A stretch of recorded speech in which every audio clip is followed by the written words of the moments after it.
오늘은 4권 제9강이 되겠습니다.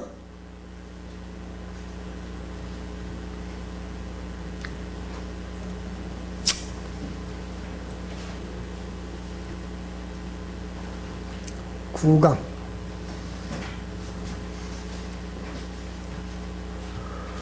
여러분, 이번 지금 우리가 배우고 있는 이런 내용들은 여러분 좀 이렇게 심도 있게 집에 가셔서 심도 있게 개인적으로 이렇게 집에 가서 공부를 좀 해보시면 되겠습니다.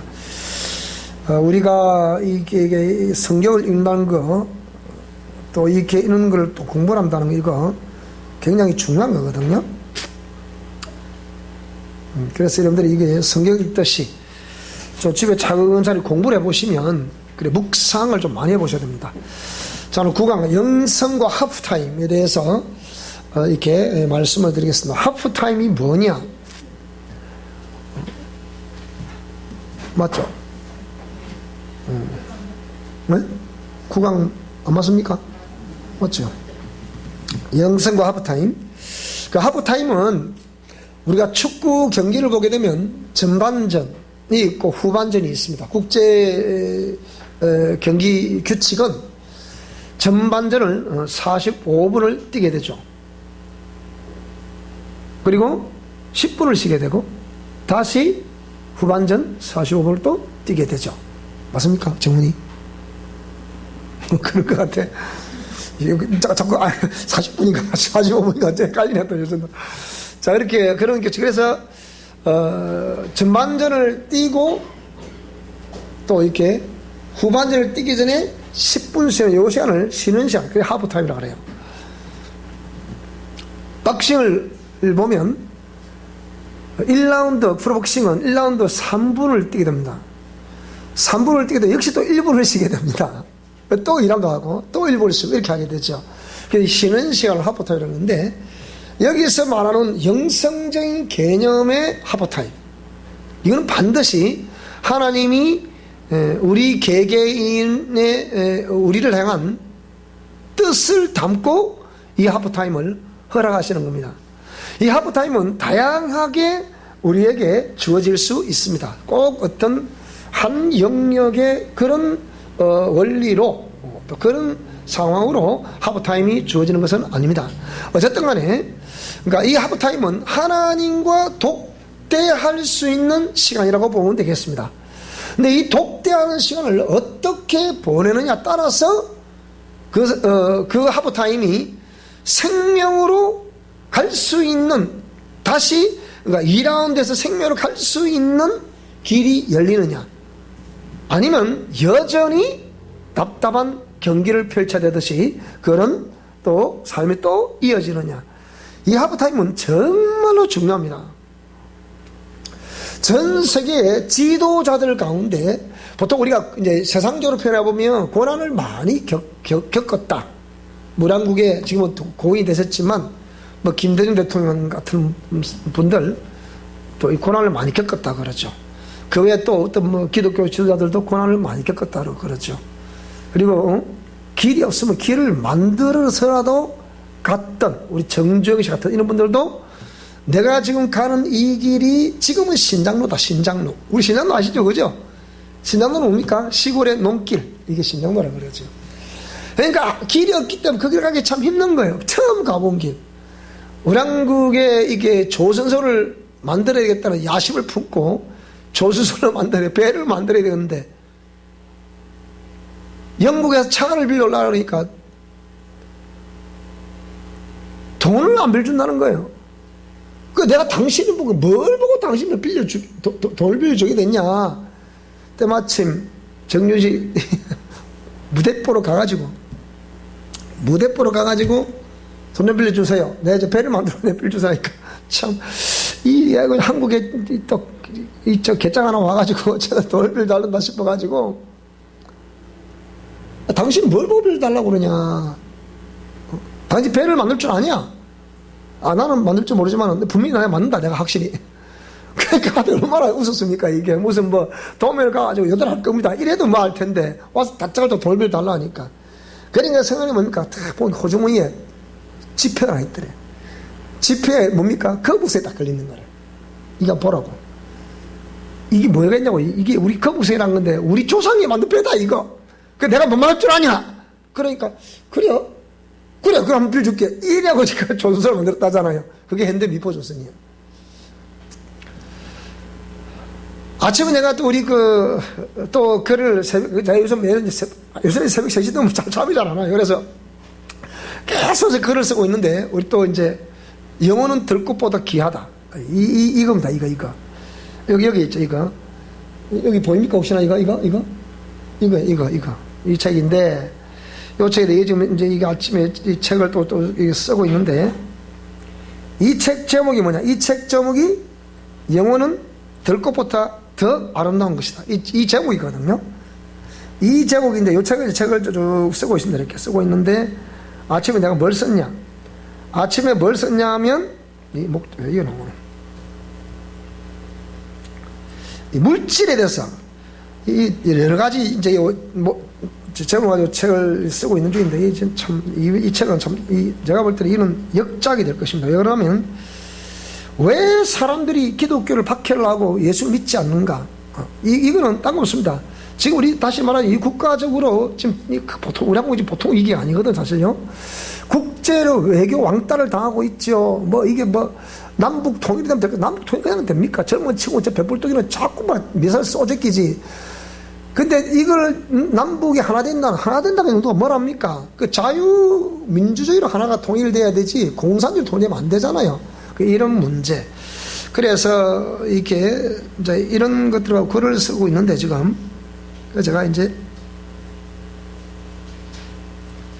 글을 쓰면서 오늘은 이제 이런 내용을 아침에 문득 물질에 대해서 글을 쓰는데요. 참 하나님이 좀 이렇게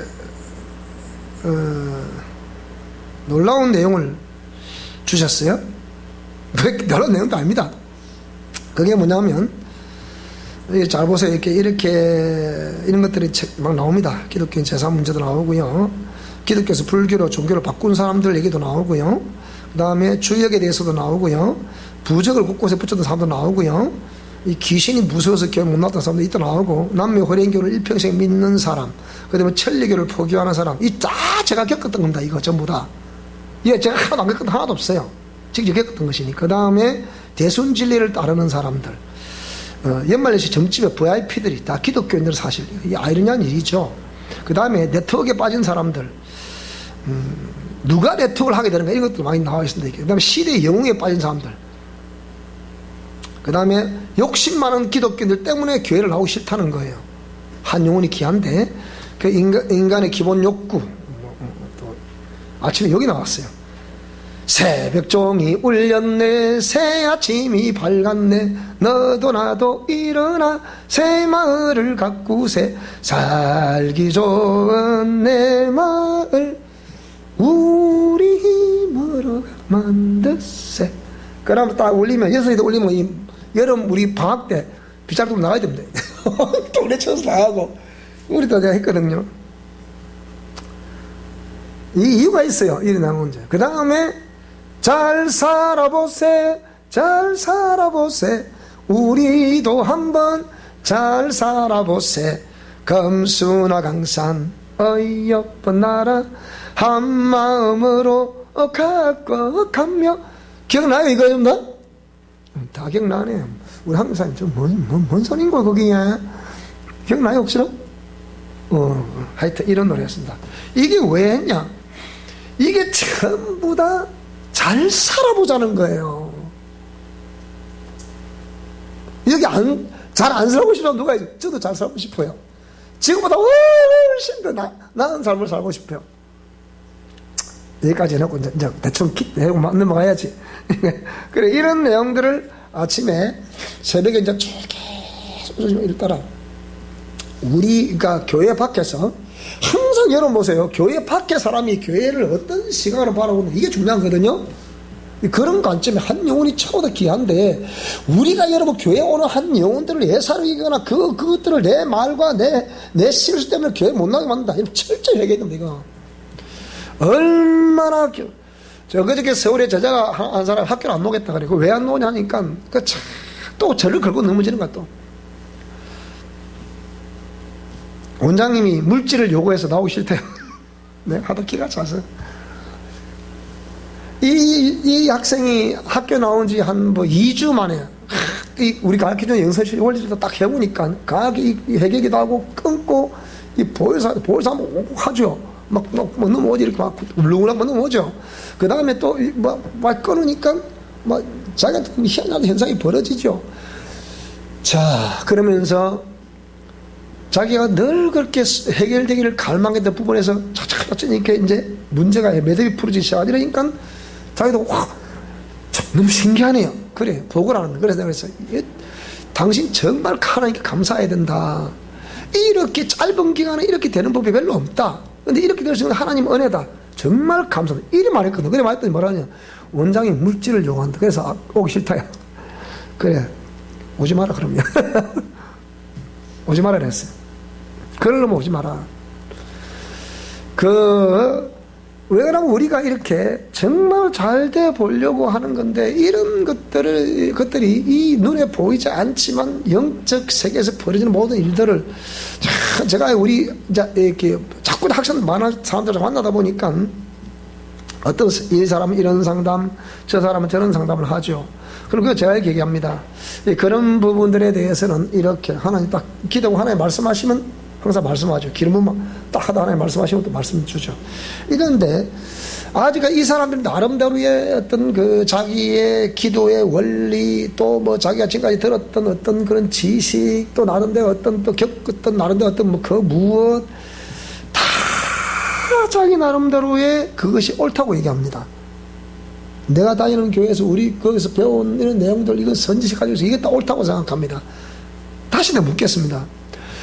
옳으면 잘 들어보세요. 그게 하나님이 보셨을 때 옳다고 만약에 하나님 인정받을 수 있는 것이라 한다면 벌써 여러분 삶은 회복되어야 됩니다. 맞아요, 맞아요. 여러분 이걸 자꾸 이상한 의식으로 생각으로 받지 말고요, 감정으로 받지 말고요. 생각해 보자. 따라 생각해 봅시다. 생각해 보셔야 되는 거예요. 그러니까 이 자매 같은 경우 이렇게 그 짧은 2주라는 이 기간 동안에 그 사역을 하면 그 가르침을 하면서 보니까 팍팍팍 역사를 하니까 이게 처음이면 신기하잖아요, 그게요. 그래서 이 학기에 작품에 나오겠다. 잔뜩 기대를 하고 있는데 깨끗이 안 온다는 거야. 그래서 그를 데리고 온 분에게 전화를 해서 어찌 된 거냐. 그러니까 그 얘기를 하는 거예요. 그래, 그러면 그거는 이렇게 조금 전에 말씀드린 것처럼 그렇게 해서 된 거니까, 그렇게 하고 그것 때문에 안 오겠다. 그건 미혹인데 우리가 그건 기다려야 된다. 기다려서 그러니까 자기도 저를 경험했죠. 이분도 어떤 일을 하고자 되었어요. 당신이 계획하고 있는 그거는 아름다운 일인데 당신이 직접 하는 거냐 아니면 타인하고 이렇게 해서 하는 거냐. 내가 직접 한다 그러더라고요. 그럼 그거는 괜찮다. 그런데 반드시 그 사업을 시작하기 전에 상담을 하고 시작해라 그랬거든요. 그런데 이분이 어느 날 울상이 온 거예요. 몇 개월을 지났는데. 그게 왜 그러냐. 그러니까 드릴 말씀이 있어요. 그리고 딱 기도라. 하나님 저 왜 저래. 그러니까 그거라는 거예요.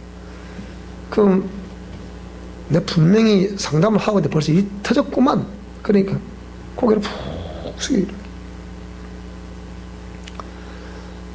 그러니까 제가 가슴 진짜 저 어째요? 내 가슴 터지는 거예요. 그래서 내가 뭘 하더냐. 그 일이 터져서 자기도 괴로운데 이거 와봐. 고개를 푹 어떻게 좋겠어. 내가 뭘 하더냐. 내가 분명히 얘기하고 하라 했잖아. 알고 보니까 자기가 한 게 아니고 남이 한데 투자를 한 거예요. 자기만 투자했냐. 이 사람도 매덕, 저 사람도 매덕, 저 사람도 매덕, 이 사람도 매덕. 다 터져버리고.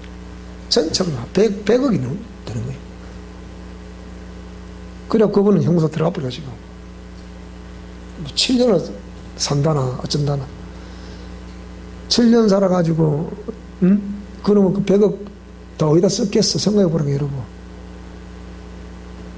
이거요 사기 아닌 사기. 이거요 누가 사기처럼 사기 되면 그럼 사기꾼이 되는 거라. 그거 7년 넘게 사람들이 개심하니까 또 딱 가게에서 또 지고 있다는 거라. 또 집어 넣어버리겠다고.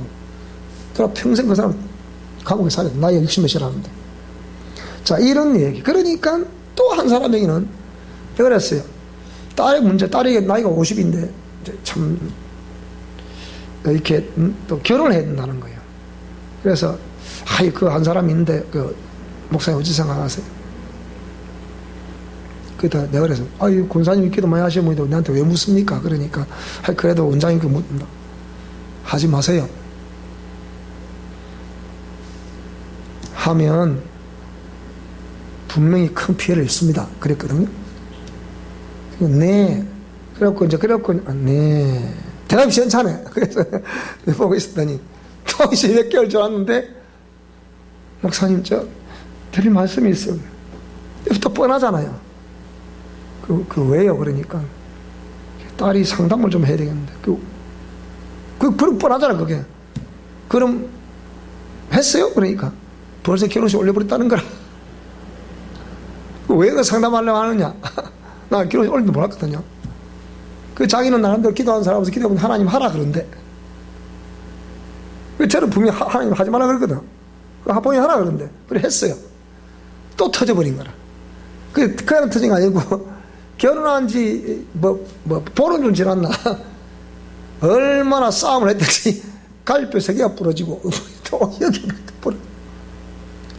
그래, 이거 살아야 되냐, 말아야 되냐. 그것도, 여러분 보세요. 이런 장에 다 재려고 왔을 거면, 살아야 되냐, 말아야 되냐. 내가 처음 뭐라고 그러더냐. 네 마음대로 하이소, 얘. 내가 그랬거든요. 그러니까 그리고 또 이제 그럼 또 학교를 또 안 나온다. 그러니까. 여러분 보세요. 분명히 하지 마라 그랬잖아. 하지 마라 그러는데 그걸 해갖고 그걸 막 일 터져버리니까 막 갈비뼈 몇 개 부러지고 이빨이 푹푹 나가고 막 이러니까 그래야 더 상담 오는데 내가 뭐라고 그랬더니 하지 말아라. 제발 좀 여러분 내일 좀 얘기 좀 들으라고 내가 그랬거든요. 그러더니 그 소리 듣기 싫다고 학교를 안 오겠다는 거라. 그럼 오지 마라. 이게 우리가 이 사역을 해보니까 보통 힘든 게 아니에요. 내가 이 하프타임을 보내면서 서울에서 대형교회 있다는 내려와서 아주 이 10년을 살면서 이 하프타임을 보내면서 내가 얼마나 저는 제 사람들 고민이 많았겠어요. 내가 솔직히 저 잘못은 없어요. 내가 아무리 분석을 해봐도 그냥 열심히 한 그저밖에 없어. 그러니까 이 하프타임은 영성과 연결되는 것이고 이 하프타임은 하나님의 하나님의 뜻을 갖고 있다고요. 우리가 영적 존재고 영적 존재들 중심으로 해서 벌어지는 모든 일들은 전부 영적인 일이지 육신적 일이 없다니까 여러분. 이런 걸 여러분 잘 기억하고 두셔야 돼. 제가 그랬잖아요. 나의 이 모습은 내 인생 성적표다. 내 신앙 성적표다. 이 말이 그냥 하는 것이 아니고 제가 느껴봤거든요.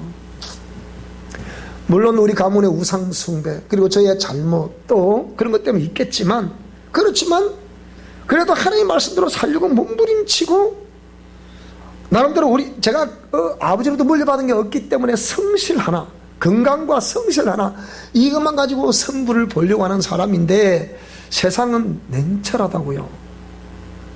그거 아무리 성실하고 근면하다 하더라도 건강하다 하더라도 건강이 있어 성실하고 근면하더라도 세상은 절대로 저울질해서 필요하냐 안 하냐 이거 갖고 잘라버리고 선택하고 또 영문 갖다 뱉어버리고 이러지 절대로 세상은 약육 강식의 법칙이 엄존하고 있기 때문에 이것이 우리를 그냥 호락호락 이렇게 허락하지 않는다고요. 그러면 우리의 삶을 그래서 우리가 여러분 우리 성도님들은 제가 하는 얘기 들으면 여러분 참 때로는 많이 이걸 느끼는 따라서 부담스럽게 느낄 수도 있고 진짜 받아들여서 그걸 여러분 삶에 그대로 적용해서 한 비교 분석을 해보고 그럼 나의 문제는 무엇인가 어떻게 해야 될 것인가 하나님 인도하시면 어떤 것인가 뜻은 무엇인가 깊이 생각해 보셔야 돼. 어떤 내가 내 감정에 도취되어서 어떤 갈망파란다고 해서 이루어지는 건 아닙니다.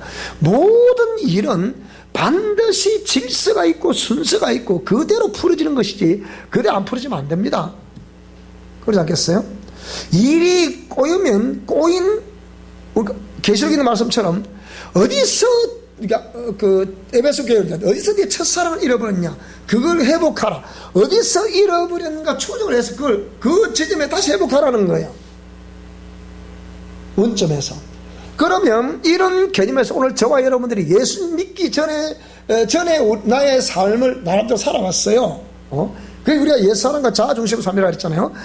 여러분, 거기서 예수님 딱 믿고 난 이후에 어떤 신앙체계가 나를 잡고 있었는지, 그 신앙체계가 승리할 수 있으면 벌써 10년, 20년 지나면 우리 가운데 뭔가 나타나야 돼요. 그게 안 됐다, 생각해 봐야 된다니까요.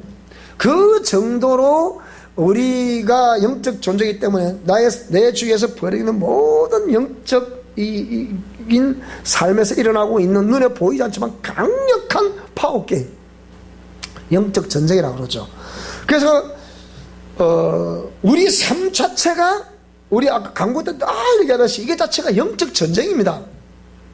막연하게 그냥 이렇게 하면 끝나는 게 아니라니까요. 오늘 아까 우리 병현이가 물었어요. 병현아, 그래 어떻게 요즘 지내냐 이러 물으니까 나름대로 이렇게 써놓고 너보다 잘 안 되네 목사님. 그래요. 한번 딱 바꾸고 나니까 다시 도전하더라도 힘도 들고 그래요. 그래도 그걸 이겨야 세상을 이길 수 있단다. 자, 그랬어요. 그래도 이게 이제 아버지가 됐으니까 나름대로 또 열심히 살아야 될 거 아니에요. 그러니까 제가 현재에서 우리 병인으로 해주시는 그거 그리고 기도해 주시는가. 그리고 또 만약에 본인이 어떤 캐낼 수 있다면 또 그런 걸 또 안내로 또 이제 제가 얘기를 해봤으니까 또 이 병인에게 합당한 직업이 도대체 무엇일까. 이제 아버지가 됐으니까 마저 놀 수도 없고, 뭐 종한 때 아무 놀고 누가 뭐라 그래. 엄마 아빠가 괴로워서 그렇지 뭐 있으면. 그러나 막상 이제 아비가 되면 그게 쉬운 게 아니거든. 그래서 이제 좀 깊이 생각이 할 거라고. 그전에 병인이가 말을 잘 안 하던 병인이가 자꾸 이제 애기 아빠가 되면서부터 어떻게 대화문이 열리는 거예요. 감사하잖아, 그죠? 엄마도 애민이는 잘하고 있냐? 내 목사님 하려고 해요. 이게 우리 시골 교회 또 우리 또 후배라면 후배고, 나는 자기 할머니 할아버지 같이 신앙을 잘 했으니까 자기 할머니 내가 잘 알잖아요. 자기 고모가 내 동기야. 그러니까 또 잘 알잖아요. 얼굴 딱 보니까 이 얼굴이 딱 보니까 이 혹시나 누구 딸? 그러니까 이러고 들켰죠. 그러니까 아유 그렇구나. 네가 어째 얼굴이 딱 보는데 그냥 왜 갑자기 딱 보니 누구 딱 이게 나는 거예요. 참 신기하다 싶었어요. 그래서 이제 내가 문자를 보냈죠. 네가 삶이 힘들 때라거나 어려울 때 목사님이기도 하지만 내가 너희 집 가문의 그걸 다 알지 않냐. 그러니까 네 큰아빠라고 생각해라. 나는 이런 말 하다가 우리 다른 사람들 막 오해를 많이 듣는데, 목사님은 누구 보는 뭐라 캐라, 또 삼촌이라 캐라, 누구 오빠라 캐라, 뭐라 캐라, 아따 참 진짜 괴로워 참을라. 그래서 그랬더니 문자 왔어요. 네, 그럴게요. 문자 온 거예요. 여러분 보세요. 그래도 마음을 또 열게 만들고 그래야 될 거 아닙니까? 응? 그랬어요. 니는 이제 엄마가 되고 또 아내가 되고 며느리가 됐는데 이렇게 살면 안 돼. 네 혼자 살 때는 달라. 지금은 네가 그런 엄마로서, 네가 엄마로부터 받지 못한 사랑이 있다면 네 딸에게 아낌없이 엄마의 헌신한 모습을 보여줘야 되지 않겠냐. 그게 네가 네 딸을 사랑한 것이고, 그렇게 사랑받은 딸이 훗날 큰일을 해낼 수가 있단다. 네가 젖을 먹일 때 항상 하나님 말씀을 집에서 들려줘라. 찬송을 들려줘라. 이렇게 하라 저렇게 하라. 이거는 하지 마라 저건 하지 마라. 내가 지난번에 일렀어요. 귀에 대고 알겠냐. 그러니까 들리랑 말라. 어찌 보면 한 번도 그런 그 부분에 있어서 할아버지 할머니 아버지가 엄마가 가르쳤겠지만 또 이렇게 해서 신앙인으로서의 이렇게 해야 된다. 그래서 그런 것도 가르치고 이렇게 되는데, 자 이렇게 우리가 이 하부타임을 지나면서 나름 내가 지금까지 살아왔던 인생이라거나 우리의 삶을, 어떤 신앙생활하는 어떤 내력을 이렇게 살펴보지 않으면 안 됩니다. 우리가 신앙생활하는 것이 쉽게만 생각했던 그런 신앙이 아니라는 거예요. 정말 냉철하게 생각해 봐야 됩니다. 그래서 성경을 보니까 위대했던 인물들, 성경에서 말하고 있는 위대한 인물들이라 부르는, 여기에 다윗, 솔로몬은 저한테는 위대한 사람이 아니에요. 그건 없습니다. 제가 보는 성경, 제가 봤던 성경에서 다윗과 솔로몬을 결단코 존중할 사람이 안 됐기 때문에 저는 다윗과 솔로몬을 말하지 않습니다. 잘 말 안 하죠. 그러니까 절대로 솔로몬과 같은 지혜를, 그 소리 하지 말아요 여러분. 성경 읽어보시라니까. 솔로몬처럼 우상을 숭배하고 솔로몬처럼 음란한 짓을 많은 왕이 없잖아요. 그런 전무한 왕이 없다 이 말이에요. 누가 솔로몬을 지혜왕이고 총명왕이고 부귀와 존귀왕이라 했냐 이 말이에요. 누가 했겠어요? 그러니까 이 성경을 제대로 보면 이거 다 보이는데 왜 성경을 안 보는지 모르겠어요 여러분. 따라서 성경을 읽자. 성경을 읽자. 여러분 일평생 우리가 살아가야 되잖아요. 일평생. 그래서 어릴 때부터 성경 읽는 것을 몸에 배이도록 그렇게 성경을 읽고 큐티하는 것을 또 몸에 배이도록 하고, 제가 또 틈틈이 전에 우리가 1년 해보니까 여러분 저한테 못 따라와줘. 내가 그때 이제 다시 우리 큐티를 안 하잖아 이제. 또 우리 저희 학교 학생 또 보냅니다만 간혹가다 한 번씩 아침에 내가 또 올렸어. 우리 교회 큐티 사도년 오늘 사도년 일장을 올려놨는데, 내가 이번 이제 이 사도행전 또 강해를 또 이렇게 쭉쭉 이 큐티 형식으로 올릴까 생각합니다만은, 이 성경을 보니까 성경은 전부 다 기다림의 역사였습니다. 기다리는데 내가 그 하나님의 임재를, 그러니까 역사하심을 내 환경 속에서 나타나심을 기다림. 이러면 기다림에서 성부가 나는 겁니다. 내가 그분을 갈망한다고 해서 그분이 나에게 함께 해주신다. 보통 우리 그렇게 얘기를 하죠. 그죠? 지난번에 왔던 이 장로님, 그 상담했던 장로님은 그 얘기예요. 왜 나는 열심히 신앙생활을 했고, 나름대로 이렇게 했고, 저렇게 했고, 교회 건축할 때도 이렇게 저렇게 했는데, 왜 저에게 이런, 갑자기 우울증이 오고, 자살 충동이 이렇게 오고, 단 하루도 살아갈 수 없는 일이 왜 벌어집니까? 어디서 문제가 됐습니까? 그런데 내가 이렇게 정말 힘들고 잠시도 버티기가 힘든데 내 심정을 얘기해보면 막 마음 굳게 먹으면 되지, 꼭 그러면 되냐 이런데요. 자꾸 사람 미치다가 이게. 여러분 그래 안 그래요? 성경 말씀처럼 아이고 배고파요, 밥 많이 먹으면 되지. 참 사람 환장해. 누가 뭐 야 이놈아 엄마 아빠 잘 어찌 하는 줄 아냐? 뭐 그것도 없고 뭐 어떠죠? 참 라면 끓여 먹지요. 이 사람 하나 그런다. 그래서 목사님 물었대요. 목사님 좀 이렇게 상담을 하고 좀 해야겠습니다. 왜요? 이런 게 자꾸 오고 그런다. 그러니까 목사님 어찌 좀 안 되겠습니까? 나는 그런 은사가 없네요. 이런 이게 진주에서 금방에 우리 대형 교회에서 이 하는 소리예요. 지금 이 소리가. 그러면 그런 귀신 날 쫓아는 목사님을 좀 소개해 주세요. 아는 사람 없습니다. 알아보면 되지. 내 교인이 정말 죽어가지고 알아보면 되지. 교인 하나 뺏기는 게 두려워가지고 아무것도 못하는 이 목회자들 도대체가 이 사람들이 뭐하는 사람들이냔 말이야. 어느 하나만 그게 딱 여러분이 정말 어떤 문제가 발생돼서 이게 영적인 문제라 보고 여러분 저한테 상담을 해보세요. 어떻게 하면 되겠는지. 그리고 제가 딱 하나님께 기도해서 이렇게 말하면 그대로 한번 해보세요. 여러분 난 그 얘기예요. 그래서 성경을 보니까 이 성경 전부 다 기다림의 역사 보니까 답답한 이야기 같은데요. 성경의 기록은 40여 명의 저자들에 의해서 약 1600년을 걸쳐서 기록이 됐다고 합니다. 그런데 여기에 이 성경을 보니까 자 아브라함도 믿음의 조상이라 부르는 아브라함, 구약의 지상 명령을 물려받은 이 아브라함, 모든 족속이 너로 말미암아 복을 받을 것이다. 모든 민족이 너로 말미암아 복을 받을 것이다.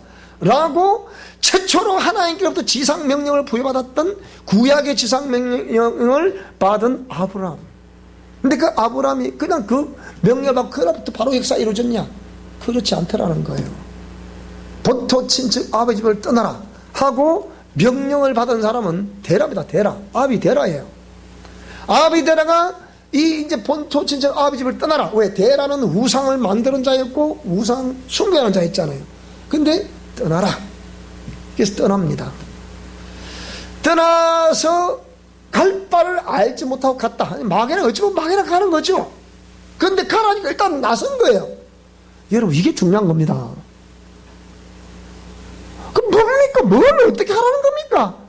그래서 하나님께 기도해야 되고 하나님께 물어야 되고 그래야 되는 거죠. 그런데 가는 여정에 이렇게 게라는 이제 생을 마감했습니다. 그때 이제 그렇게 그러면 이 아들인 아브라함이 그걸 포기할 수 있는데 하나님이 재차 다시 가라. 약속의 땅으로 가라.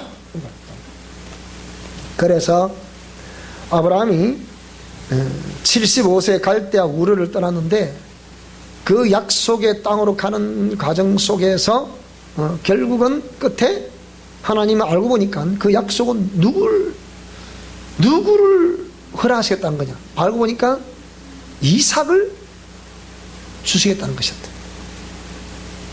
그래서 독자 이삭을 얻는데 뭐라고요? 이삭을 얻는데 25년이 걸린 거예요. 그래 걸린 거예요. 그러니까 25년 만에 그 독자 이삭을 하나님이 허락하시는 걸 보고서 믿음의 조상이라는 이 말이 무슨 말인지를 그때야 아브라함은 깨닫게 되는 거예요. 몇 년 걸려서 그러니까 25년이 걸렸다는 거예요. 그러면 사실 어찌 보면 더 빨리 이렇게 깨닫게 하실 수도 있는데 하나님의 계획은 그렇게 아브라함이 깨달아야 되고 깨달을 수 있도록 그 믿음을 유지해야 되고 이게 중요한 거예요. 갈 바를 알지 못하고 갔다. 일단 그래도 계속 믿음의 행진을 좀 하고 있는 거예요. 그렇게 해서 그 다음에 우리가 보통 야곱의 인생을 또 논하기도 하는데 야곱보다는 요셉을 보면 요셉의 순종의 대명사라 부르는 요셉 17세 소년이 애굽으로 이렇게 보디발의 종을 이렇게 팔려가게 되죠. 그래 그 집에 팔려를 가게 되는데 요셉이 거기서 요셉은 이 아합이 야곱의 본처에서 난 장자입니다. 야곱은 12아들이 있잖아요. 부인이 넷이거든요. 본처가 라헬이에요. 라헬인데 이 장인이 참 야곱도 희한한 인생이에요. 나는 장인의 딸 라헬을 아내를 맡고 싶습니다. 라헬 두 번째요. 그런데 그러면 침소에 들어가라 했는데 아비가 언니를 먼저 넣어준 거예요. 자고 일하니까 언니라. 아니잖아요 씨. 그랬겠지. 그러니까 뭐라고요? 또 그러니까 저 장인이 그런 거예요. 그러면 니 진짜 그 라헬을 사랑하냐? 네. 그걸 7년 봉사대라 그러면 또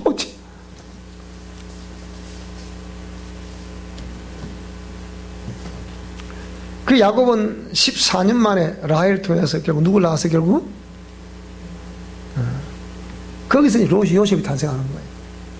그런데 요셉이 태어날 때 뭡니까? 그에게 뭘 입혔어요? 채색 옷을 입혔다. 뭘 상징하는 거예요? 그는 자기의 사랑을 독차지하려고 하고 있는 사람. 자기 그 관심을 담아서 이 채색 옷을 입히는 거예요. 그게 이제 후계자들 하기로 많죠. 그 야곱의 12아들 중에 장자는 르우벤인데 여우벤은 첩에서 난 아들이잖아요. 그런데 이 요셉은 본처. 그러니까 야곱이 진짜 그 원했던 본처 라헬에게서 낳은 첫 아들이 요셉이에요. 그 다음 누굽니까? 밑에는 베냐민. 근데 훗날에 이 요셉과 베냐민 지파만이 그 회개를 촉구하는 선자들에 의해서 학사들에 의해서 이 성전을 재건축하고 할 때 그때 이 두 지파만이 쓰임받게 되는 거예요. 나머지는 뭡니까? 산당에서 그 지어서 거기서 하나님 생겼다 이런 말하고 있는 거죠. 그래서 요셉과 베냐민 이 지파들이 앞으로 역사를 이루게 되는 거죠. 자, 그러니까 하는데 어쨌든 간에 이 요셉은 그래서 17세에 그 아버지로부터 그런 이렇게 채색 옷을 입어서 아버지의 사랑을 독차지하니까 모든 형제가 그랬다고 막 미모의 화살 다 버린 거예요. 이렇게 형제간에 시기 질투는 말도 못하잖아요. 사랑을 많이 쏟으면 그거 애를 낳아놓으면 자꾸 위에가 동생하고 뭐 작아버리고 막 확 집어도 막 그러죠. 왜? 지가 사랑받고 싶다고. 지가 그동안 아무 내 혼자 사랑을 뚝 찾아야 갑자기 막 나가고 오르삭거리니까 엄마가 그러니까 이씨 그러면 엄마가 무슨 왔지 마 엄마가 무슨 왔지 마 작아보고 이렇게 막 그렇게 막 기절을 하죠. 애가 뭘 하나. 이 사랑에 받고자 시기 질투 이거는 말도 못해요. 말도 못해. 그래서 형님들이 뭡니까 이게 그거 죽여버리자 이거. 그러니까 온 화살을 다 맞고. 그런데 그래도 장자라고 아버지가 그래도 이 암은 어찌 되겠냐. 그래서 그냥 이렇게 구덩이다 봤다. 근데 보니까 뒤나가면 없어. 애국으로 종으로 팔려갔더라. 그런데 30세에 총리가 됐다고요. 그 몇 년 걸려서 그러니까 13년 만에 요셉은 그 종이 약관 30세에 애국 총리가 됐다. 뭐 때문에 총리 됐겠어요? 기술이 있어서? 주의 신의 개입이 있어서 하나님의 신이 환관장의 꿈을 해석을 하게 되고 그 환관장의 추천에 의해서 복직한 그 환관장에 의해서 바로왕의 꿈을 해석을 하게 되고 그러면서 북년 또 뒤에 흉년 이런 것이 벌어질 줄 알고 북년 될 때마다 전부 곡식을 걷어가지고 천국에 차곡차곡 쌓아가세요. 7년 흉년이 오니까 천하의 모든 사람들이 곡식을 사러 애굽으로 다 오는 거야. 그게 누가 끼어 있어요? 야곱의 11아들이 그 끼어 있는 거예요. 보니까 누구라고 이게 보니까 형과 동생이 왔네. 이런 거 아닌가 쉽게 그냥. 그러니까 아버지가 살아계시죠. 너희는 어디서 왔네. 참 그런 소리가 나오죠. 요셉은 13년. 자, 또 모세. 이스라엘의 인도였던 모세. 모세는 그 정말 하나님께로부터 콜링을 받은 이후에 다시 쓰임 받기까지의 몇 년이 걸렸어요? 40년이 걸렸는데 이 40년을 끌어 보낸 것이 아니라니까. 근데 여러분, 제가 여러분이 고난이라고 생각하는 이때는 항상 진실과 정직으로 하나님께 직면해야 됩니다. 이거 안 하면요, 아무리 합부터라도 이거 안 하면 절대 회복 안 됩니다. 단호히 제가 얘기합니다. 왜냐하면 이거는 하나님의 그 섭리를 담고 있는 거예요, 거기에.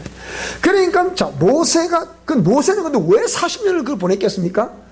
그 어떤 사람이 40일에 또 뭐 어떤 또 뭐 40일의 숫자를 또 뭐 40일 금식 이런 식으로 또 해석을 하기도 하는데 그렇게 해석할 게 아니고 모세가 40년 동안 그 40년 사이에 있었던 사건들이나 일들을 보면 알 수 있는 거예요. 첫 사건이 뭐였습니까? 그거는 애굽의 공주의 아들이었습니다. 요새 모세의 노래라는 게 유튜브에 막 떠돌죠, 이렇게. 떠도는데, 근데 당시는 바로는 살아있는 신이잖아요. 그러니까 바로를 섬기는 것 외에는 용납하지 않는 거죠. 그러니까 이 히브리 여인들이 건장해서 아이를 너무 잘 놓는 거야. 그러니까 애굽으로 고센 땅에서 요셉이 총리할 때 들어와서 이제 야곱의 자녀들 다 그쪽으로 와서 이주로 살고 있는데 거기서 이제 점점 하나님이 그 여인들에게 복을 주시고 그 고센 땅에 복을 주시고 이래서 자꾸 이 족속이 너무 강한 이제 민족으로 등장을 하게 되는 거죠. 그러니까 바로가 항상 이게 이제 위협을 느끼고 있는 거죠. 중국이 우리 대한민국이라는 나라를 조그만 나라를 자꾸 동북공정이라는 이 역사 왜곡을 통해 가지고 우리를 무시하고 우리의 변방의 뭐 일족이다 이렇게 얘기를 하지 않습니까? 근데 우리 한국 사회에서는 발해라는 이 대조영 우리 옛날 그 사업도 나왔었잖아요. 이런 걸 통해서 중국의 동북 삼성은 옛 우리의 땅이었다. 지금 전 세계 역사가들은 약 500년 주기로 이렇게 세계의 지도가 바뀌고 있다는 걸 잘 알고 있습니다. 그렇기 때문에 500년을 지나면 또 세계 지도가 바뀔 때, 그 중국은 이 지금 포스트 차이나를 팍스 차이나를 부르짖으면서 뭐라고요? 지금 이 우리 중국이 세계 제1의 강국이 되게 하겠다. 지금은 그레이 G2 이래 가지고서 이 미국과 쌍벽을 지금 맞짱을 뜨고 있잖아요, 중국이. 그런데 포스트 중국을 외치고 있는 거예요. 포스트 차이나 외치고 있는 거야, 지금. 그래가지고서 그렇게 해보고자 하는데, 전 세계 역사가들이 무조건 이 공산주의 국가인 중국을 비판해가지고, 우리 한국은 지금 대통령이 중국식의 사회주의를 꿈꾸는 거잖아, 지금. 중국 사회주의를 몰라서 그래. 지금 롯데 그룹이 중국의 이거 마트 진출해가지고 지금 완전히 몰수도 안 오고 온 거지. 안 보입니까, 지금? 그게 중국이라니까요. 아직까지 이 정신을 못 차려. 환상을 갖고 이게 이념되게 될 게 아니라니까. 근데 어쨌든 간에 그렇게 해서 중국식 사회주의를 꿈꾸는 이 홍위병이랑 이런 것들을 통해 젊은 아이들 정말 다 지금 조국이지만 맞다나, 가재, 개, 돼지, 이런 식으로 지가 펴놓고 지가 오면 지가 걸리더라, 지금. 이거 난리야. 그래가지고 지금 보세요. 이렇게 해가지고 우리 한국의 젊은이들을 다 그런 식으로 공부를 안 하도록. 우리 한국에 지금 중학교, 초등학교, 중학교 가면 그 80% 이상 깬 줄도 안 된다. 하나도 없어, 지금 한국이. 미래의 소망이 없다니까, 지금 이래가지고. 문화, 그것도 문화래, 또 문화. 무슨 문화? 말 같은 소리 해야 되지. 자, 그런데, 그러니까 이 중국이 볼 때는 한국이라는 나라가 굉장히 두려운 거야. 왜? 한국의 이 조그만 나라 전쟁을 이기는 것도 별로 없거든. 중국이 저가 그 큰 나라가. 역사적으로 보면. 그래서 500년 주기로 돌아갈 때 이 한국을 놔뒀다는 앞으로 한국이 중국 저에게 위협이 됐다. 그래서 중국에서 말하는 황하 문명이 있기 전에 요하 문명이 있다. 이런 식으로 해가지고 우리 한국 역사들은 그걸 요하 문명을 발견했잖아, 지금. 다 드러난 거란 말이에요. 그런데 그걸 이제 이 요하 문명, 이 나라가 이 족속이 도대체 누구냐? 라고 했을 때 우리 한국인 조상들이다. 이렇게 좀 다 드러나고 있단 말이지. 그러니까 이걸 이제 정신 세계에서 싹 지워야 되니까 동북국민 다시 만리 연설을 쭉 이어가지고 지금 만리가 되면 얼마나 더 연장된다 모르죠. 그 동북 삼성을 자기들이 그런 느낌이 두려운 거죠. 이 우리 한국의 조그마한 이 나라를 그렇게 하고 있는데, 어쨌든 그것처럼 모세가 40년 동안에 그 광야 생활했던 그 이유 중에 어쩌면 본질적인 문제라 한다면, 일단은 자, 모세가 하나님께로부터 지도자로 낙점을 받았어요. 콜링을 했습니다. 콜링을 했는데, 콜링을 받기 전에 모세가 애국 왕국에 있을 때, 자, 그래서 이스라엘 여인들이, 건장한 여인들이 아기를 낳았는데, 아이를 4년 낳으면 다 죽이니까. 다 죽였잖아요. 다 죽이니까 뭡니까? 갈대 상자에 모세를 담아서 이렇게 딱 강물에 띄워버려. 왜? 그 밑에 매일 애국 공주가 강가에 놀러 오는 걸 알았거든. 강가에 놀러 오는 걸 알았. 그걸 보고 뭔가 딱 띄워버려. 그러니까 보니까 뭐가 동동 떠들어오니까 사두가 떠들어오니까 안 보겠으면 이렇게 한번 들여봐. 보니까 너무 예쁜 애가 있는 거야. 그게 모세라. 물에서 건집을 받았다는 뜻. 모세. 자, 그런데 이 모세가 바로 공주가 잘 키웠어. 근데 보니까 공주가 자기가 결혼하니까 저진 않아. 그러니까 어디서 유물을 찾아봐봐라. 요 최근에 아이 낳은 사람 찾아야겠다. 그러면 이거 그래서 누굴 찾았어요? 빨리 얘기를 하니까 엄마, 난 산모인 요게벳이 산모가 되는 거예요. 그러니까 자기 아들이 그걸 얼마나 애기전지 키웠겠어요. 응? 자, 그래서 자란 모세. 근데 잘 자랐는데 요게벳이 역할을 했을까 안 했을까? 요게벳이 하나님의 딸로서의 내 민족의 긍지를 그 아들을 모세에게 젖을 먹이면서 찬송을 들려주고 기도를 들려주고 어떤 사명을 불러주고 이렇게 안 했겠어요? 여러분, 이 중요한. 내가 그걸 우리 아까 애미한테 가르친 거예요. 젖을 물리면서 그렇게 기도를 해라. 찬송을 들려주라. 하는 모르지. 같이 산다도 요새. 그걸 하나님 말을 읽었어요. 자, 그런데 그럼 모세가 이제 자라면서 나는 누구의 후손이다? 나는 히브리인이다. 이걸 알게 된 거죠. 결국 히브리라 했을 때 이는 강을 건너온 민족이라는 뜻인데, 강을 건너온 사람들의 뜻인데, 근데 이 히브리인이기 전에 이 누구면 이는 하베르들이거든. 형편없는 족도 출신이야. 하늘만 바라보고 별 움직임만 바라보고 따라다니는 사람들, 하늘의 절대적인 도움만을 바라보고 다니는 사람, 이게 바로 하비르들이라고. 모세가 자기 출신을 알게 된 거지. 그런데 지금은 현재 위치에서 뭐라고요? 애굽의 바로 공주의 아들로서 그게 지금 자라고 있는 거죠. 모르죠 지금은. 근데 모세는 알잖아요. 자, 그래서 모세 나는 항상 누구다? 나는 하비르의 아들이고 정말 우리 말하는 시험에서 히브리인의 후손이다. 이걸 항상 인지시켰죠. 그래서 우리가 여기서 여성들이 우리 자녀들을 향한 정말 이 모성애가 담긴 이 교육은요, 살아있는 교육입니다. 그래서 히브리인들은 모계도 중심으로 역사가 이루어지는 거예요. 그래서 아빠가 이방이라도 엄마가 이게 히브리인이면 이 사람은 히브리인으로 인정을 해주는 거예요. 이게 무섭습니다. 근데 우리 한국은 부계민족이잖아요. 이렇게 되거든요. 이 차이점이 있는데, 그거는 다른 차이점이 아니고 신앙적인 문제 때문에 우리는 이쪽이다. 근데 우리 한국은 뭡니까? 완전히 부계민족인 우리 한국은 뭐 때문에 지금 우리가 이 부계를 계속 이어왔습니까? 목적이 뭐였을까요? 우리 한국은 제사입니다. 제사. 완전히 우상숭배라 그러니까. 근데 제사는 막 과감하게 철폐해야 돼 그러니까. 근데 이걸 사람들 잘 모르거든요. 자, 그래서 자라오는데, 자, 모세가 드디어 이제 자기 신분을 이제 완전히 이제 건장한 이제 청리되어서 뭐라고 이제 완전히 알게 된 거잖아요, 이제는. 자, 되고, 이래서 뭡니까? 그러면 어떻게 하자는 거예요? 근데 하나님이 그런 모세를 딱 부르기 전에 있었잖아요. 뭐라고요? 히브리인하고 애굽 이 두 사람이 출신을 둘 싸우니까 모세가 나서가지고 뭐라고 해요? 그 애굽의 사람 어떻게 쳐 죽여버리는 거라. 왜? 내 민족하고 싸우고 내 민족을 보호하려고 이거 죽여버린 거지. 근데 이걸 다른 사람이 봤어 안 봤어요? 다 보고 있다. 그런데 그 다음에 또 자기끼리 또 히브리끼리 또 싸우는 거예요. 야 임마 너희들끼리 왜 싸워? 같은 민족인데 임마.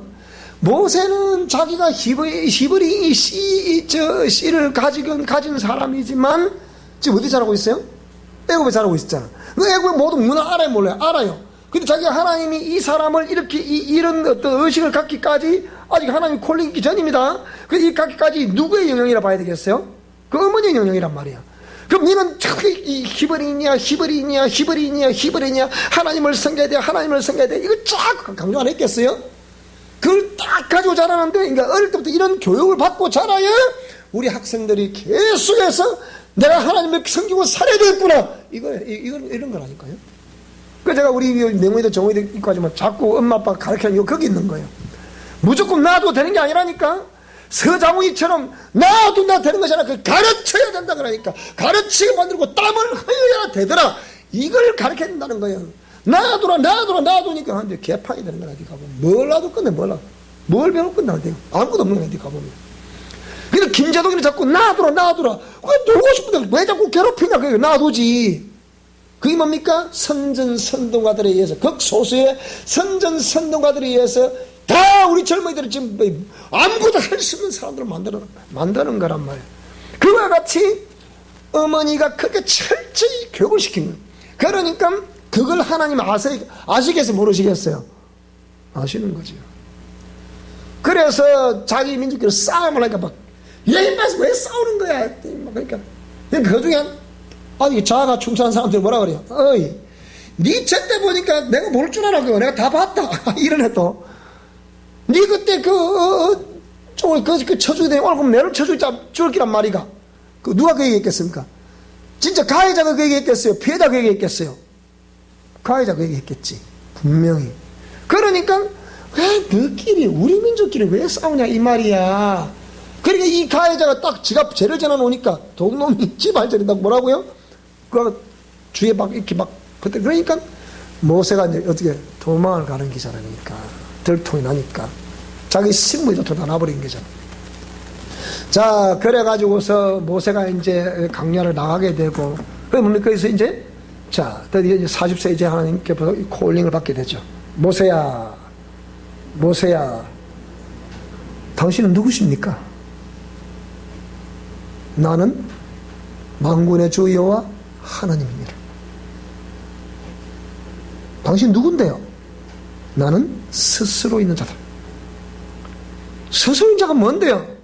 신이라는 거예요. 나는 너희 족속들을 보았다.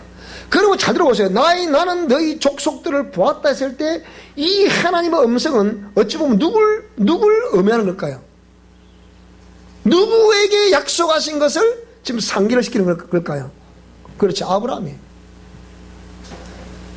너희 족속들을 내가 그동안 민족의 흐름을 내가 알고 있다. 그래서 내가 너를 지명해 불러서 너희 족속들을 이 애굽에서 탈출을 시켰어. 약속의 땅으로 데리고 가고자 한다. 너 앞에 서라. 그런데 사람들은 나를 잘 모르는데요. 누가 나를 보내냐면 뭐라 적어야 되겠습니까? 스스로 인자가 너를 보냈다고 해라. 그러면 그 말가 되겠습니까? 네 가진 것이 뭐냐? 지팡이입니다. 던져라. 팍 던지니까 뭐가 돼 이게? 뱀이 되더라. 꼬리를 잡아. 딱 꼬리 딱 잡으니까 다시 뱀이 되는 거예요. 자, 이렇게 해서 이제 모세가 확실하구나. 그래서 이제 바로 왕 앞에 가죠. 지금 바로 왕이 누굽니까? 자기 할아버지 아니요. 어찌 보면 그죠? 모세야, 너 왜 그러냐? 내 민족을 내가 이끌어 가야 되겠다. 내 나라니까. 이놈 자식이 할아버지 보고 무슨 소리? 이게 내가 하는 소리야 지금. 맞잖아요. 할아버지 그냥 쉽게 가면 할아버지는 무슨 내놓아라 내 백성을 또 이러네 또. 이거 지금 기가 찬 소리 장면이 벌어지고 있는 거예요. 그러니까 안 된다. 그러니까 팍 뱀을 막 짓밟는 이 표정이 보여 안 보여? 이거라니까. 그래 보세요. 평소 따라요. 평소에 내 삶이 하나님의 콜링을 젖혀간다. 무슨 말이 됩니까? 그러니까 평소에 우리가 어떻게 하느냐에 따라서 결정적인 순간에 하나님 역사를 젖혀간다고요. 이걸 사람들 모르는 거야. 그냥 어느 날 순간 하나님이 기적적으로 나타나는 생각한다니까요. 절대로 그런 기적은, 우연한 기적은 없습니다. 기적이 있는데 우연한 기적이 아니고 반드시 배경이 있고 내용이 있는 그 내용에 의해서 기적이 일어나는 것이지, 그저 하나님이 우연히 일어나는 기적은, 요행을 바라는 기적은 없다. 제발 여러분, 우리 성도들은 그거 따라가면 안 돼. 그건 평생에도 그건 기적은 일어나지 않습니다. 평소에 우리 삶이 어떠하냐에 따라서 내가 어떻게 하나님의 말씀 앞에 직면하고 공의에 직면하고 내 신명을 어떻게 갖고 가고 어떻게 성령께서 임재하시고 어떻게 인도하심을 따라 내가 순종하느냐, 거기에 따라서 기적이 일어나는 거예요. 이걸 말하는 거거든요. 그래서 그걸 모세가 40년에 광야 떨기나무 불꽃 가운데서 하나님이 모세야 모세야 이렇게 부르신 이후에 그 백성들을 이렇게 이끌어내기 위하여 어떻게 해요? 40년이다. 80세에 본격적인 사역이 시작되는 거예요. 그래서 이 40년 기간 동안에 그냥 기다리는 게 아니야. 그 장인이 이대로 약물을, 간단하게 장인이 이대로 약물을 쳤다 말하니까, 그럼 지난날에 그 많은 그 엄마와의 관계, 그런 건 어디 갔겠습니까? 그런 게 배경이 돼서 하나님의 살아계심을 확실하게 아니까 그 약물을 치면서 거기서 그래서 제가 우리 그 영성시장 할 때 그랬잖아요. 고난과 고통을 당할 때는 항상 뭐라고요? 삶의, 오늘이라고 주어진 이 시간, 이 삶의 현장에서 우리가 공의의 말씀을 따라 최선을 다해야 됩니다. 이 좀 중요한 얘기하는 겁니다. 그러니까 사람은 외모를 보지만 하나님은 중심을 보시기 때문에 지금 내가 고난과 고통, 뭔가 기대, 사방이 우기상을 가고 답답함이 있고 도저히 안 될 것 같은데 여기서 진실과 정직한 마음을 가지고 하나님께 계속 중심을 보이고 나아가야 됩니다. 근데 거진 대부분 그런 나름대로 일이 안 되면 미혹을 당합니다. 미혹을 당하면 그걸 정확하게 아는 귀신이 와서 딱 옵니다. 미혹을 딱 주죠. 그 팡팡 쓰러지면 돼요. 쓰러지면 다시 그만한 시간을 또 허비를 하고 또 원점으로 또 돌아가야 돼. 이기 때문에 자꾸 딜레이 되다가 결국 인생을 망한다니까요. 여러분, 이게 여러분이 어떻게 들을지 모르겠지만은 제가 뼈저리게 겪은 거잖아요. 뼈저리. 예수님은 3년이라는 공생의 기간 동안에 또 그런 그분이 자체가 신이시니까 이는 하나님의 생명을 나타내시기 위해서 그렇게 하셨던 생애가 자체가 생명이니까요. 자, 바울은 다메섹 도상에서 하나님께로부터 콜링을 받은 이후에 그는 선교 사역을 위해서 부름을 받았는데요. 그런데 바울도 자기가 빌립보 교인들에게 뭐라 그랬어요? 내가 세상적으로 볼 것 같으면 내가 잘할 것, 너희보다 내가 잘할 거 없어서 그런 줄 아느냐? 잘할 것 많다 그랬어요. 많다 그랬어요. 내가 지금 베냐민 집하고 율법으로 말하면 학자고 가말리알 문화생 출신이고 거기에 수석 출신이고 로마 시민권을 가졌고 이렇게 하면서 막 당당히 지금 유대인 중에 유대인이다 외치는 거예요. 근데 바울을 그 당시에 보면 그 당시 상황에서 바울은 최고의 엘리트입니다. 엘리트인데 그런 바울이 뭐라고요? 왜 아라비아 사막에서 3년을 또 보내야 했을까요? 바울도 아라비아 사막에 3년을 보냈다. 그러면서 바울은 뭡니까? 절대로 자비랑 선교의 시조가 바울이잖아요. 그래서 기대지 않고 자비랑 천막을 끼워가면서 이렇게 선교를 했다 해서 자비랑 선교에서 여기 나온 거예요 지금. 이런 것들 때문에 오늘 목회자들이 먹고 살기 위해서 목회를 하는 것이냐 아니면 과연 하나님의 미션에 의해서 목회를 하는 것이냐 이게 이제 많이 대두가 되죠. 되는데 자, 그래서 바울은 어쨌든 3년이나 아라비아 사막 살았고요. 그 다음에 이제 저를 이제 올려놨는데 저는 제가 이렇게 볼 때 한 30년 걸리더라고요. 30년의 숱한 고난의 삶이었죠. 그동안 그럼 그동안의 고난의 삶을 보내는 동안에 정말 길이 열리지 않는 그런 상황 가운데 저는 뭘 했겠습니까? 제가 게을러서 놀았겠습니까? 저는 열심히 했습니다. 정말로 열심히 했어요. 제가 부교육자로 있었던 교회들마다 부흥 안 된 교회 하나도 없습니다. 그런데 제가 나온 이후에 거기가 다 주저해버려요. 폭삭 부러져. 참 아이러니한 일이었는데요. 그런데 그러면 과연 그걸 제가 봤을 때 도대체 나라는 존재가 근데 정작 저의 삶은 또 안 열리잖아. 보세요. 많은 사람들이 내가 이 사역을 하고 추사 사역을 하고 나름대로 이게 뭐 부흥회를 하고 또 부흥회를 인도를 하고 이렇게 은사 사역을 하고 이렇게 많이 하고 또 부교적으로도 열심히 하고 하는데 뭐라고요? 정작 제 길이 안 열리는 거예요. 얼마나 저도 왜 제가 이렇게 목회를 멋있게 해보고 싶지 않고 저도 왜 교회 한번 지어보고 싶지 않겠습니까? 당연히 하고 싶지. 근데 안 되더라고요. 보니까 안 돼요. 안 된다고 해서 그러면 제가 멈춰 매일 노냐? 정말 철저하게 기도하고 산에서도 기도하고 교회에서도 기도하고 또 나는 시험하면 전도하고 또 가르치고 얼마나 했는지 몰라요. 대구에서 목회할 때요. 대구는 나는 같은 경상 사람인데 대구가 제일 독한 데는 몰랐어. 난 대구 처음 가봤거든. 개척하러 갔을 때 가봐 대구가 보니 완전히 우리 같은 경상도라도 별천지였어. 그거 가보니까 도저히 남도 사람이니까 적응을 못해 가보면. 그래 거기 가면 벌써 신학대학이라는 것이 교육부 인간한 신학대학이 2개가 있어요. 근데 이 신학대 출신들이 쫙 포진하고 있기 때문에 그리고 거기에 경상부터 안동은 애적부터 정치인들이 많이 배출이 되잖아요. 그곳에서 경안신학교로 학교가 있는데 웬만한 한국의 그 각 교단의 총회장들 중에서 이 경북 출신 안동 중에 거의 다 그 경안신학교 출신들이에요. 옛날에 성인고등학교에서 쉽게 얘기하면.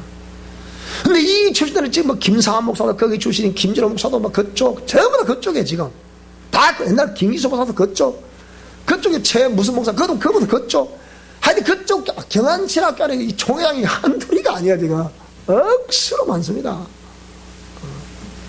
그런 곳이 있다 보니까 이 남도 사회가 정한다는 건 일단 어려워요. 그래서 물어보면 당신은 몇 대입니까? 어느 학교 나와서 묻지도 않아. 몇 대입니까? 이름 묻더라고요. 예? 몇 대냐고요? 뭐래요? 저는 저 위에 나왔는데요.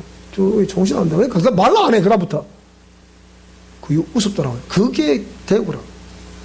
그 대구 그 남들 그렇게 기도하고 남들 열심히 하니까 교회가 부흥이 되는 이렇게. 자, 그 부흥이 돼. 그래서 15분 정도 있다가 한 50평을 옮겼다는 거거든. 딱 우리 지금처럼. 50평을 옮겼는데, 아유, 그래갖고 제가 참 고생을 많이 했죠. 그래, 갑자기 겨우자는 바람에. 그래서 그래서 기도하고, 전도하고, 또 축사도 하고, 또 부엌에도 나가고, 좀 많이 했죠. 그런데 저의 길은 잘 안 되더라. 그래서 서울 강남에 대형교회 있으면서 있다가 내려와서 다시 10년을 또 그렇게 숙성될 줄은 누가 알았겠어요.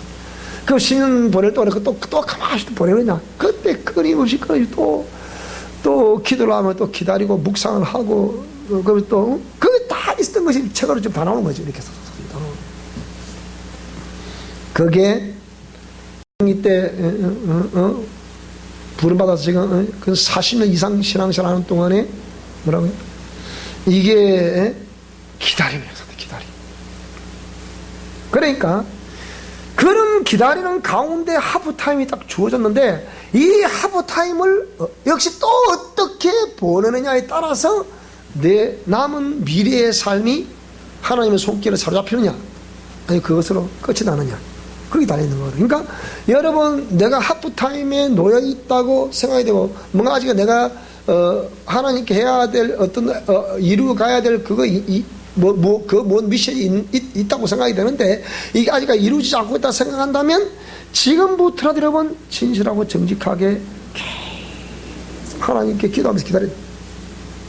요 뒤에 이제 나오겠습니다만, 이게 크로노스, 지금 크로노스는 위기 때고, 자신을 돌아봐야 될 때고, 철저한 분석을 해봐야 될 때고, 또 충전의 시간이어야 됩니다. 지금 이런 거 바로 이걸 크로노스의 시간이라고 하는데, 그러니까 그 하프타임이 크로노스의 시간이에요. 그래서 이것도 설명하였고요. 그 다음에 방향 전환이 그 크로노스 기간 동안에 일어나야 됩니다. 이 크로노스 기간을 이런 역사가 안 일어나면 게임 끝입니다, 여러분. 틀림없음 두고 보세요. 중요한 내용인데, 지금. 그 다음에 이 크로노스를 잘 견뎌서 잘 지나가면 카이로스가 오는 거예요. 카이로스가 오면서 이것도 또 크로노스 때 잘 견디고 자신을 잘 이렇게 다스렸기 때문에 카이로스 때는 이기기가 쉬워요. 그러면서 이 카이로스를 잘 지나면 하나님의 플레로 온전한 축복의 때가 온다는 겁니다. 그럼 지금 저와 여러분이 온전한 축복의 때를 지금 기다리고 있는 거 아닙니까? 맞잖아요. 온전한 축복의 때를 기다리고 있는데, 이 온전한 축복의 때가 이루어지려고 그러면 이 크로노스의 때를, 아까 여기 말씀하셨죠. 어떻게 해요? 영화 보고 이제 마칩시다. 자, 크로노스는 뭐야? 언제든지 이 크로노스 때는 위기가 옵니다. 위기가. 왜 위기가 옵니까? 하나님의 뜻을 담고 어떤 그 의도를 딱 흘려보내는데 거기 반응을 안 하기 때문이에요. 그렇기 때문에 위기가 항상 내 눈앞에 있는 위기가. 눈만 감으면 주님과 독대를 할 수 있을 것, 눈만 뜨면 위기예요. 현실이에요. 위기니까. 그런 게. 그 다음에 이때는, 크로노스 때는 자신을 잘 돌봐야 됩니다. 자신을 돌보는데 공의의 말씀을 딱 빛을 삼아 자신을 조명을 해보셔야 돼요. 그러면 자신의 현주소를 알게 되겠죠. 그죠? 그 다음에, 그러면 철저한 분석을 해봐야죠. 분석을. 본인이 분석이 안 되면 전문가 저한테 물으세요, 여러분. 물어서 분석을 해보셔야 돼요. 이렇게 해보셔야 되고, 분석이 끝나면, 그러면 부족한 부분을 충전을 해야 돼요. 충전을. 그 여러분, 이런 걸었을 때는 이를 악물고 이러면 기도해야 됩니다. 기도 안 하면 충전이 안 돼요. 그래서 여기까지. 그러면서 이제 방향 전환. 지금까지 내가 걸어왔던 그 따라서 방향 전환을 하셔야 돼요. 그러니까 방법의 전환이라고 되겠습니다. 방법의 전환은 의식의 전환이 와야 방법 전환이 옵니다. 안 그러면 안 오거든요. 자, 그래서 이렇게 해서 이렇게 이제 크로노스 때를 이런 상황 단계를 잘 걸쳐서 넘어가면 카이로스 때는 온다. 카이로스 때는 어떠냐? 좀 남은 연단의 기간도 있지만 그때는 하나님의 축복에 일단 빛을 반짝반짝 이렇게 순간순간 이렇게 봅니다. 이렇게. 크로노스 때는 좀 암울하고요. 이런 걸 잘 오니까 이걸 잘 견뎌서 이렇게 반드시 플레루의 때, 완벽한 하나님의 손길에 붙잡힌 바 되어 인도하심을 받는 때, 이게 플레루의 때인데, 우리 모든 성도님들에게 이 플레루의 때가 오기를 주님으로 축복합니다. 그래서 반드시 승리하시기를 축복합니다. 절대로 낙심하지 마시고 지금부터라도 이 말씀대로 해보시고, 여러분이 해보셔서 이것도 우리 자녀들에게 물려주시면 되겠습니다. 그래야만 하나님 반드시 우리에게 함께 해주실 줄로 믿습니다. 찬송합시다.